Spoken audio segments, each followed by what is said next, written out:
Okay, so cool. So before we dive into the main topic, I think what would be helpful here is like if there's anything like that you all have, and this is kind of more of uh, I guess like a call to action is like, hey, if there is anything that's like top of mind for you that you haven't had success with Chat GPT, feel free to drop it in the chat, like Jake, or just like brainstorm ideas, like Jake. It would be amazing, like could it do this? Or like, I've tried to get it to do this.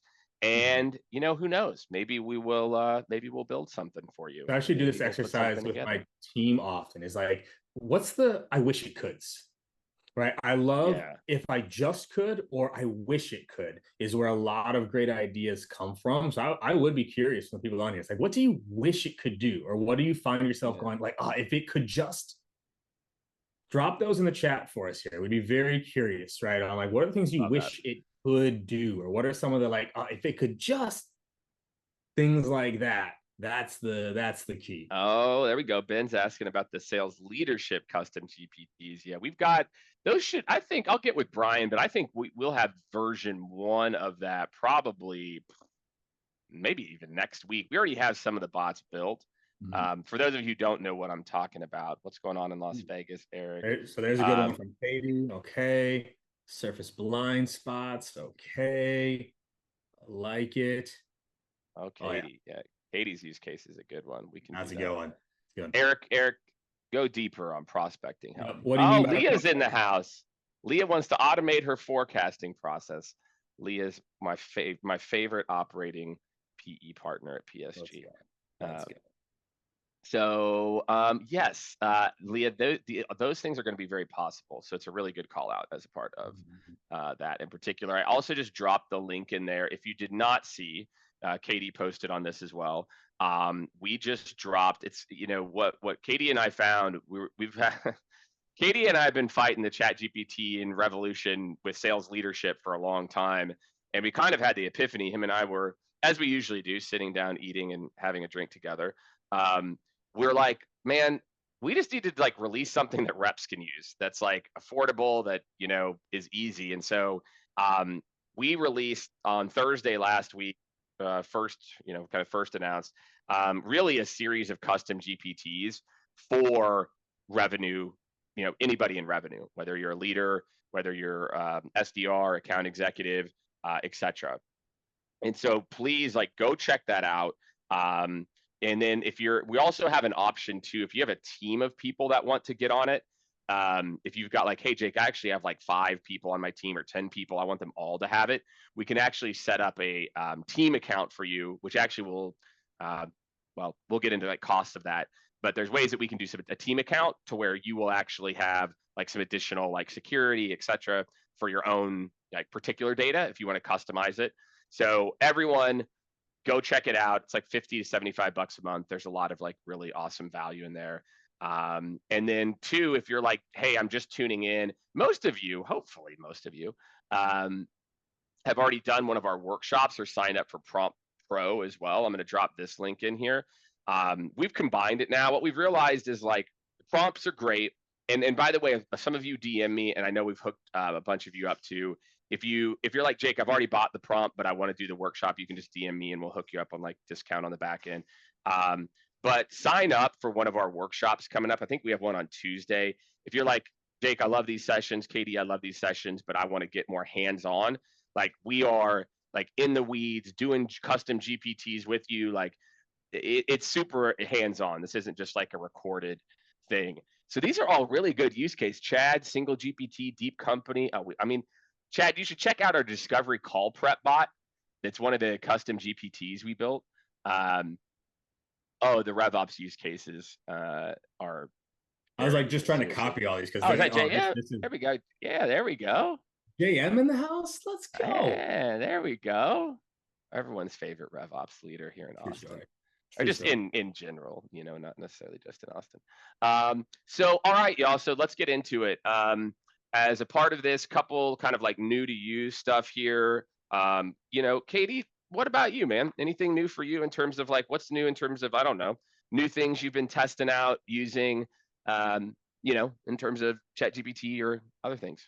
So where it's funny, a lot of my use cases, I've been looking at it from my team's perspective, right? Enablement, onboarding, coaching, things like that. Where I've shifted recently, weirdly enough, is starting to look at my processes and going like, what are the things that I do as a leader, right? Like what are the places that I, like forecasting, deal inspections, things of that nature. Like how can I coach it, train it to do that type of stuff? So like that's where I've been starting to dabble more and more, right? We talked about, building presentations, building outlines, like, so really starting to look inward a bit more, like where do I find myself spending a lot of time?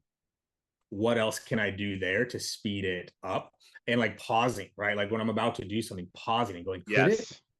could it, right? Just catching myself before I write something, before I design something, right? Of like going through this. So that's been like the shift, right? And you and I have talked about it a little bit. Like we have so much content, right? To go through and to repurpose and to retool and to update and all those things. So that's really, I'll say what's new is starting to look inward of like where are places I could leverage this more in my day to day, not just my reps day to day. Yeah, and I think, I mean, that's an application for everybody, right? Is pause, like almost, have a day, pick a day next week where you're like, I'm going to try to be, and again, I will use the word lazy, but it's probably the wrong word. But I will say, I'm going to try to be as smart, lazy as possible. And every time I'm going to solve a new problem, you know what? I'm just going to say, I'm going to go to ChatGPT and try to do it. Right. I think that's something that anybody could, typically do to just like start the process. Cause I feel like a lot of this is pattern interruption.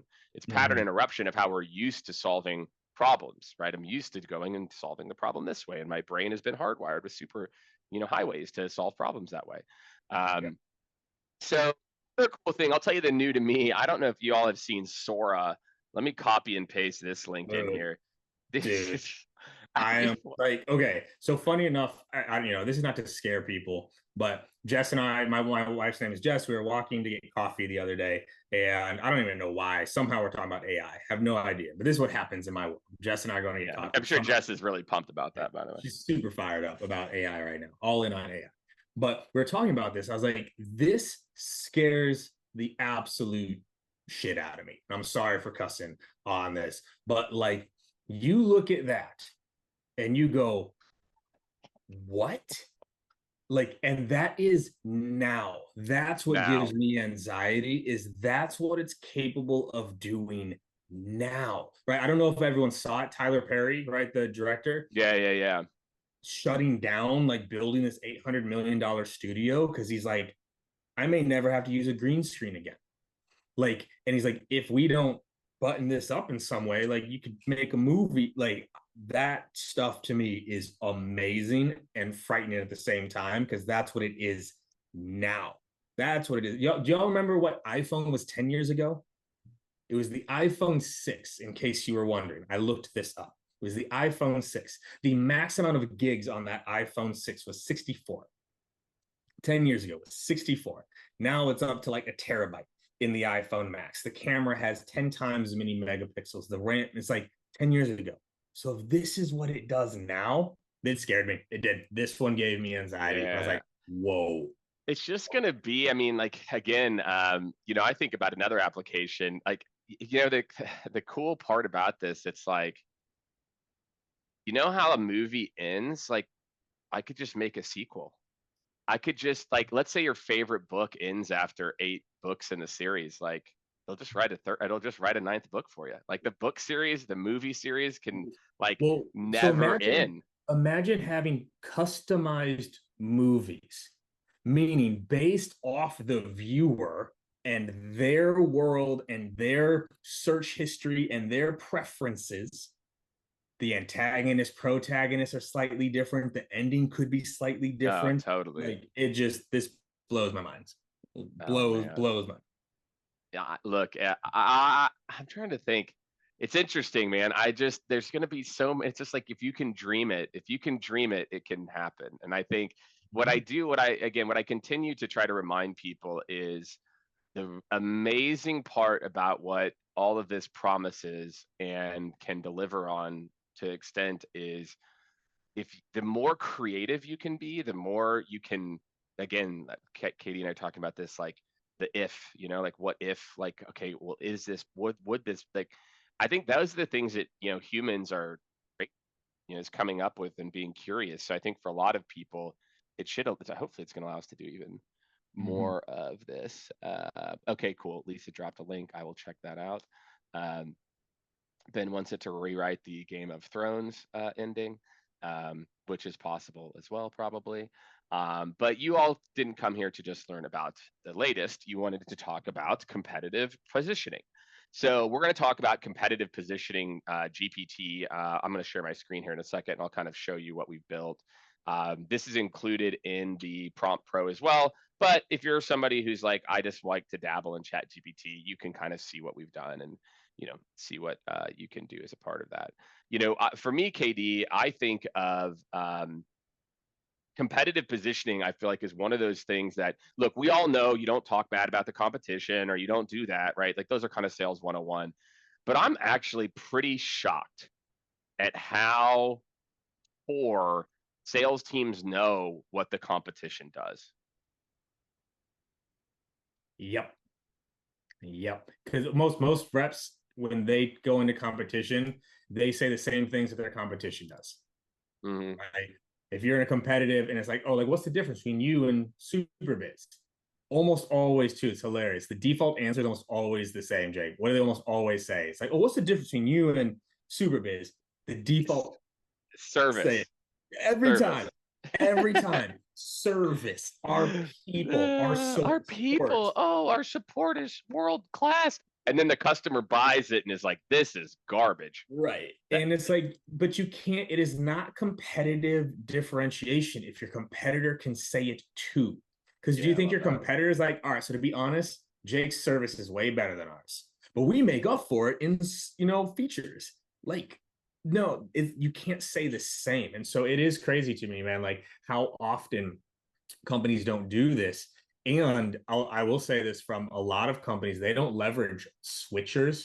I mean, companies that did switch, they don't leverage them enough to truly learn and understand the differences, right? They really, really don't. That's such a miss for so many companies. Massive miss, man. And I see it a lot too with like close loss, like companies like would rather put their head in the sand on like close loss analysis too, to really understand what those differentiators are, and not just the things, we're going to talk about a lot of the things that you can Chat GPT for, but it is really, really good. The other thing too that we'll talk about it as a part of this bot is customizing it. Competitive situations, there's nuances to them, right? And so with this GPT, I'm going to walk through it. You need to look at, kind of the company that you compete against, like what does it, like what's happening in the market around it, how do we compare, then how would it apply to this person in this situation, so then we can strategically differentiate, because that's how you got to right. It's like and again, this is the same as like almost everything comes back to this idea of like the way to generate meetings or have better conversations is like what's happening in this person's world, what does this person specifically care about, and how can we differentiate, right? Like that is like, I could copy and paste that about 8 different things in the sales process probably. Yeah, agreed. All right, let's do it, man. Let's show people what's up here. Let's hop in. Looking to reach out to the, okay, all right. Using Vidyard. All right, so we're gonna hop in. I'm gonna share my screen to make sure I share one of my screens. I guess that's the advantage, right, of using the KD model, is like, it's like one of these 5. There you go. But all right, Katie, and I'll let you man the chat as I've got this pulled up. Chat GPT, there we go. All right, cool. So again, I can walk through it, but I think like it'll just be easier from a bandwidth. We'll kind of like talk through it. But what we've done here is, again, and these are things, again, you can replicate like some of these prompts, right? Like the whole point, for those of you who don't know, who aren't as familiar with custom GPT, sometimes I skip ahead, is custom GPTs are just built for speed and accuracy, meaning, you you can do a lot of these things, as you want to. It just takes a long freaking time to do it.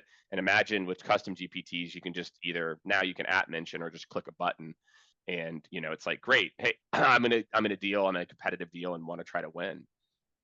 So you can upload documents. Again, the more that you give it, the better, right? To provide URLs. So again, like with this one, again, let's just talk about Vidyard here, right? So imagine a world where, because I think, like, look, if you're a rep, if you're a frontline rep right now, stop waiting around for your leadership. Like, stop it. Like, that's the point of this thing. Is like, and again, the other thing that I hear a lot on sales floors, Katie, I don't know about you, is I feel like leadership, it's almost like being loyal to your favorite team.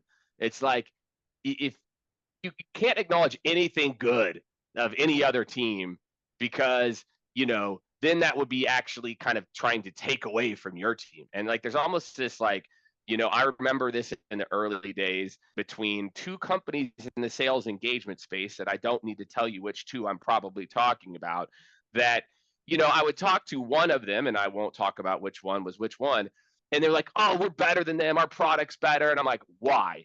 Like, why are you better? And to your point, it's like our service and da-da-da. And I was just apparent. And it started at the top, though, Katie. It wasn't the reps were just parroting what they heard from leadership. And it's like, you as a rep need to know your competition so you can truly differentiate. So anyway, I'll let you talk a little bit about, that, or if you've seen, how you've seen that.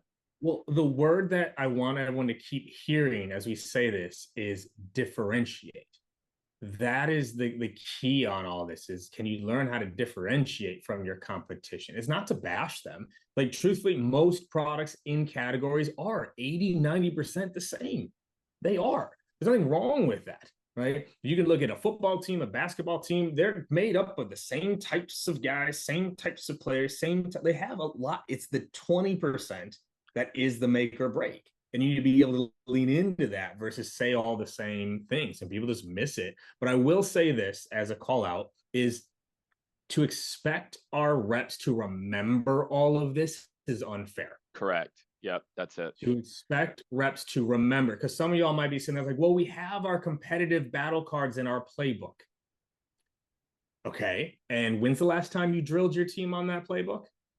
And how involved were the reps in that playbook? When was the last time that battle card was updated? A year ago? My friends, do you know how much that product has evolved? Like, your competition has evolved in a year? So it's not fair to think reps can remember all of this, so they're going to default to this. This is why, and where I think a lot of people are still not leveraging ChatGPT enough, is the prep work. If you're going into a competitive call, you do this before the call. Exactly. Not after the call. This is your prep for the call. Yeah, exactly. And again, it's about how to, again, goes back to what we're talking about, which is positioning, right? At the end of the day, the whole purpose of this, bot and this concept is to help you quickly. I mean, really freaking quickly, like, you're dropping links here. We're talking about get through this, right? So again, focus more on that. Again, you can kind of continue to coach it, etc. Right? So, all right, what are the use cases that they preach, that they talk about here as well too? Did you see Dan? Man, Danny's on fire today. You see this? Oh, you see his, Danny's on fire today. Yes. So again, now help me to compete. Yeah. Right? Help me to compete. Here's here's the company, here's Vidyard's top competitors, right? As a part of this, like, here's what they are. You can call out some very specific ones as a part of this, and that's fine. Next task, right? Let's talk about features, right? What are the features, pricing, all this stuff. Can you go back up just a little bit there real quick? I want them to notice the prompt. Oh, no, you had it. Just at the positioning. So moving on to the next, we'll compare the products, right, offerings of Vidyard, and we'll analyze the differences in features, pricing, thoroughly compare with these like competitors, and like, let's examine the following aspects. So what I want to show people here is just like the level of prompting built into. That's a good call out. Because what happens, right? I think this happens even with us sometimes, Jake, is like, we're in this all the time. So we're like, yeah, so like, this is what it did. Whereas when a lot of people are going in to do their prompt for competitive positioning, it sounds like this. What are the biggest differences between us and number one competitor? And they wonder why they don't get a good answer. Whereas I want y'all to see what this prompt looks like here, right? So one, features. We're going to look at the key features of each, the capability, analytics, integrations, right? Maybe you could slowly scroll down. All this is being done on the back end, y'all, with the custom Correct. instructions. We're going to understand pricing, customer service, marketing and sales, USP. Like this is what's about to happen here, right? Because of the back end work, right? Where we have all of the IP in the back end telling it how to do competitive analysis, Exactly. right? That's what's made this fun is Jake and I have so much IP around these things that we can feed it to do it the right way. And now you can see what it starts to spit out. So I just wanted to call out kind of how it's building up to this, not just what it's spitting out at the end. I think it's a great call out for everybody. And again, if you're not getting what you want from trying to do this on your own, just keep rewriting your own prompts. Just understand, for me, every time I get a bad answer, I realized I wrote a bad prompt, So it's not something that it comes naturally, which is why we built these custom GPTs. To Katie's point, it's like you don't need to, um, you know, you don't need to really think about what like prompts to write because we've already programmed them on the back end for you. So again, you can kind of see here, you're like, all right, well, all right, they charge a lot. Ooh, Wistia looks like it's a little bit more. All right, looks like these guys, all right, quality, customer dedicated teams, high marks for experience, will Loom noted. And again, guys, check this out. There's the link. There's the link to it. So if you want to go deeper, just go deeper, right? Marketing and sales strategy, integration, right? So again, maybe integration. Hey, great. How important is that? Yeah, great. Loom's great, but again, does it integrate with your tools, right? Etc. Wistia, yeah, awesome, tool, great data, but again, is that what we're gonna, kind of compete against, right? So again, some of the unique kind of value props here, just again thinking about this, is again like, hey, great, yes, Loom is simple and easy to use, right? But it doesn't integrate the way that we do, right? So again, you have to think about how you take kind of your USP, you take those other things, then how do you do it in a way, again, where you're not knocking the competition? Hey, great, yeah, it's simple, it's easy, one click, blah, blah, blah. But, with Vidyard, we, do that. And here's where, again, it'll start to like write it. So again, here's another good example, Katie, of the, what do you call it? The prompting. Yeah, a cool prompt that I used recently on competitive is like, I was working with a company where they are the premium. So we did similar work on this in terms of like going through this, and the other ones are cheaper. And so then the prompt was like, could you help me craft a narrative on why it's worth the difference? We cost X, they cost Y. Could you help us craft a narrative on why it's worth the difference? Because too often reps are still selling at the full like gamut versus you got to sell the difference. That's all you got to sell is, all right, they're 50 G's, we're 60 G's. We only have to sell a $10,000 difference. We don't have to sell the whole 60,000. And so that's a great competitive prompt too on pricing is we are more expensive than them. What could make it worth it to a buyer, even if we're more expensive? I love that. Yeah. And again, like the good part is, and why we're, talking to, you all, again, there's a lot of reps here and leaders is, you can do this stuff yourself, right? So again, if I'm trying to now take this and try to book a meeting with, again, like, hey, I want to try to book a meeting with the CRO of Plaid with this knowledge. Again, what are some things that I should do? Again, you can see here, all of this is kind of going into like the back end and say, great, let's jump into it. High integration capabilities. Plaid is at the forefront of connecting financial accounts. Vidyard, again, talking about the integration piece, right? So, hey, if I know even if I don't know that they use the competition necessarily, right? I can start to pull out some of these insights into terms of like, hey, based on what this company does, how can I show them, okay, again, that we know this part of it. So again, as I kind of go to the last one here, which is this idea again that you're like continuing to do this like strategic analysis coupled with the like ability to reach out to this person, as a part of this. And you can just, I mean, I think the key, like this one in particular, it's like, it's kind of like the gift, like that keeps on going. Right. It's like you could just continue to take this down and get more personalized, more personalized. And like y'all, and I don't know, we don't talk about it enough, to be honest. Do we have any enablement leaders on here right now? Do we have any, like we talk a lot about sales leadership and RevOps. Do we have any enablement leaders on here right now? Because do you see how thorough this is? like to create a competitive battle card. I love Leah's response. Like by default, right? I have to do the enablement, but like think about like y'all like look at how detailed this is. Whereas if you go and look at a lot of enablement like battle cards, right? This is why it just lives and collects dust. Whereas to build this, to build your one pagers or three pagers on competitive, the one liners, how to put it in the emails, like this is where so much time can be saved on the enablement side of things as well. Where because I know enablement leaders like how often like it's like, hey, go build us a playbook, or hey, we need a training on competitive differentiation, and you're like, okay, right? Like this allows you to get so much done. That I mean, if we had done that live, y'all, that was 8 minutes. Five, yeah, You know? exactly. That's what I was Like, gonna say. and then you have And just imagine how long that would take you as an enable. I mean, that would be your project for the month, is to say, hey, my CRO wants me to go do these battle cards. And to our point, the beautiful part is, keep in mind, every time you do this, it refreshes with the latest information from your competitors. right. So not only, you can dynamically always have up-to-date battle cards in a like half of one day versus a month, and then you're redoing.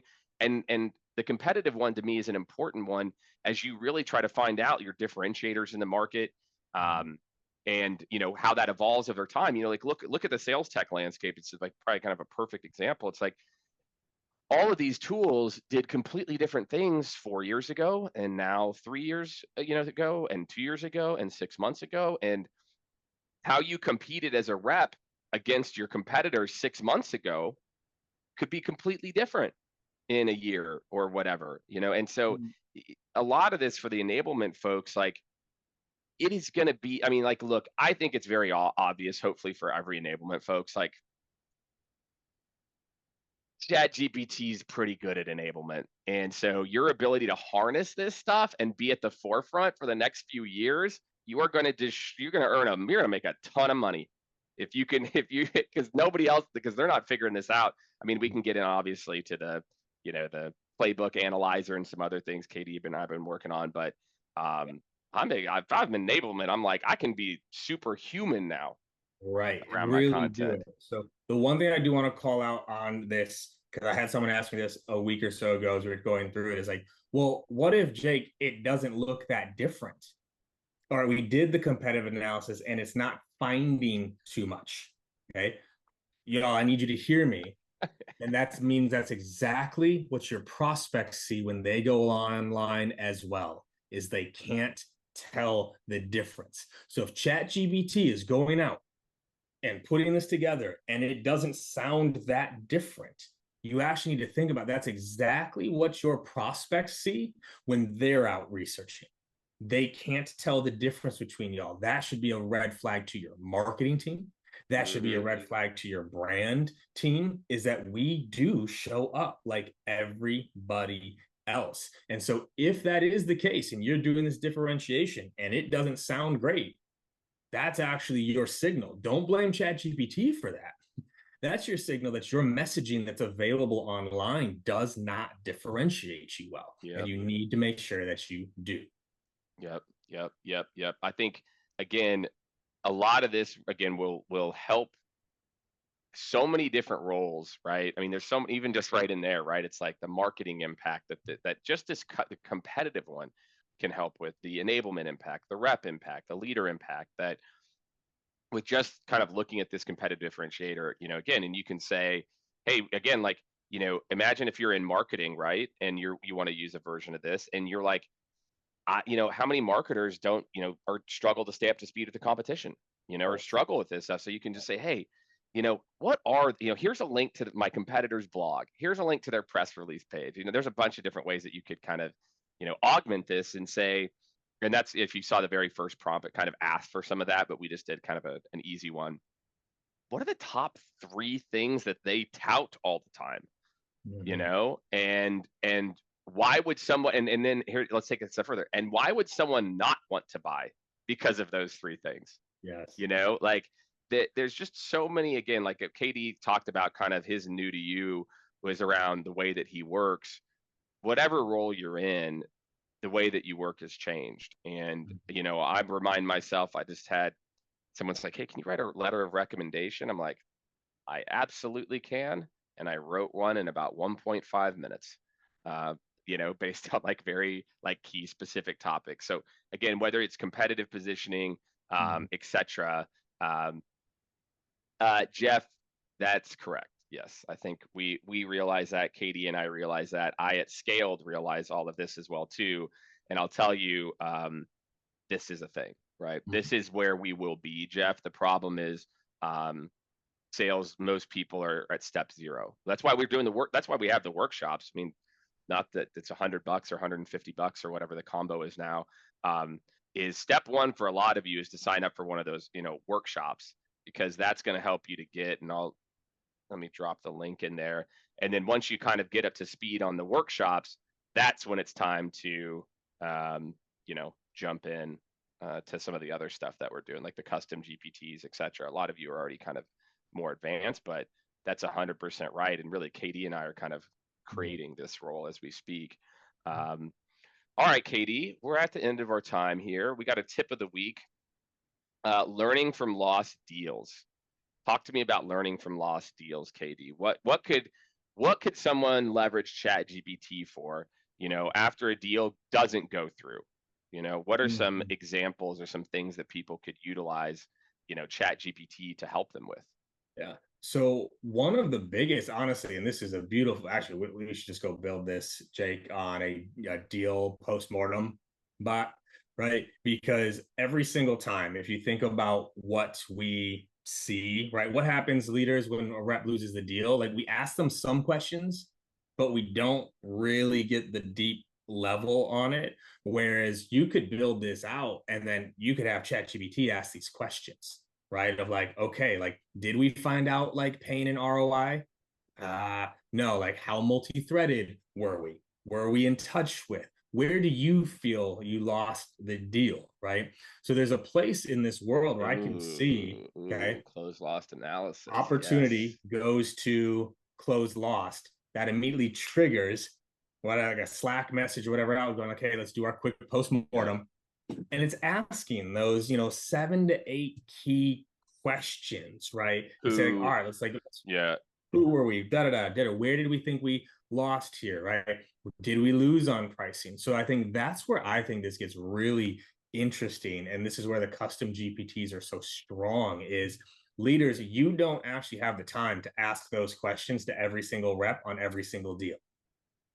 We can build that in a way to make sure every single question is getting asked on every single deal. And now you can collect all that data and that learning around it. So that's where I think this gets very interesting is then you also, if you have best practices, if you don't, call Jake, but if you have best practices of how a deal should be run, now you can actually compare on how was that deal actually run and where did we lose it. So I think that's a really cool way to do this from a closed lost perspective is summarizing what happened, compare that against best practices, and ChatGPT telling you where to focus on the next one.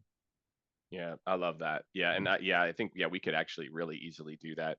So who knows? Maybe if you subscribe to the custom GPTs, you'll see a little Easter egg come in there. A bot, you know, for all of you. 100%. 100%. I like that one. That's a great one too. It's like such a, and again, we can even have the output be like this, like the final sheet part of it. I just dropped the prompt example in there for you guys to play around with too. It's in the chat, so go check that out. So yeah, we'll be back in a couple of weeks. So I'm trying to think. Couple of weeks is what are you doing? What are you and the fam doing for spring break? You guys doing anything? So we're finally getting back down to Costa Rica, man. So we, you know, okay. We haven't been down since end of summer, you know, with a lot of things going on, you know, home wise and health wise. So finally getting back down there in a week. So we are very, very excited for that. Oh man. All right. So next time as a part of this, you'll be live from beautiful, wonderful. Real quick, Jake, really good question from Steve in the Q&A. If we can hit that, could you hit that real quick before we wrap up? Yeah, let's do it. And again, I can pop it in here. What is the best practice for adding your company info into ChatGPT? Many companies do not want to use ChatGPT if you're using it on your own. Leo wanted to go there. So yeah, I can. Do you want me to jump in? I can jump Yeah, in. yeah. I thought I was going for it. Try to jump in on it. So a couple things just for you all to know. So I'll talk about how and again, you can see this in ChatGPT's terms and conditions. They specifically call out that they do not use, like the specific data like back into some type of master model. Now, does that help you because your boss doesn't believe it, right? Like the internet stealing all your information, right?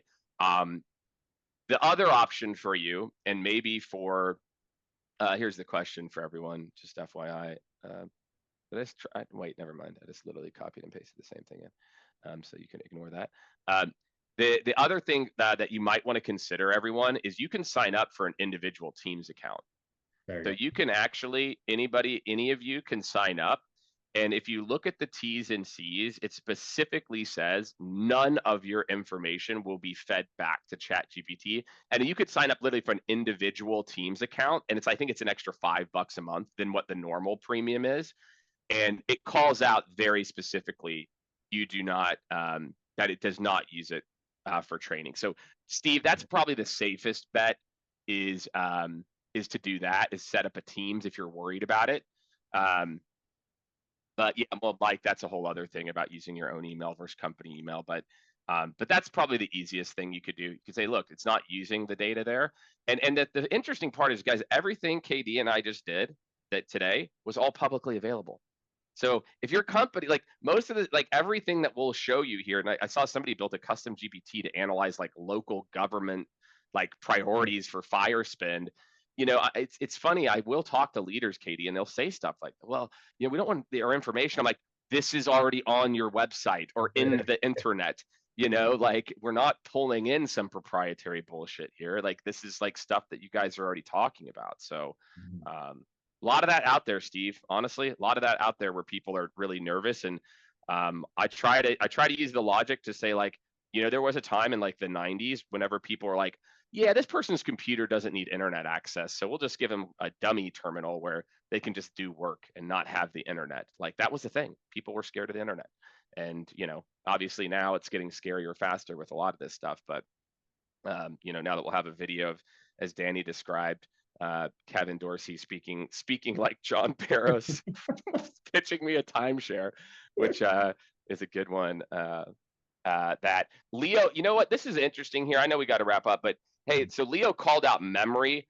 We'll talk more about memory in our next session because memory is really big because it's a new variation of custom instructions where you can, and most people don't have access to it. I don't think I have access. I did just get access to split answers though, KD. Like in my ChatGPT, it's giving me two answers now where it's like, which one do you like better?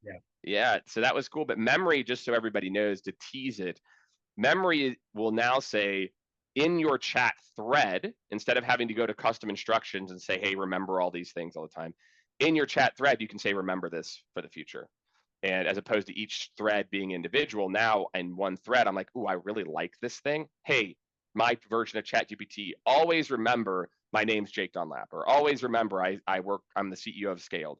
So that's going to be a cool one. So we'll probably dive into memory more in a couple weeks because that's a big deal, as a part of this. So, all right, man. Well, KD, yeah, here I got to hit you up on text. Me and KD, I've been trying to schedule time. I've been moving and busy and stuff, and he's been moving and shaking as always. But I'll hit you up right now so we can get some time. We can get some time together. My friend. See you soon. All right, everybody. We will see you later.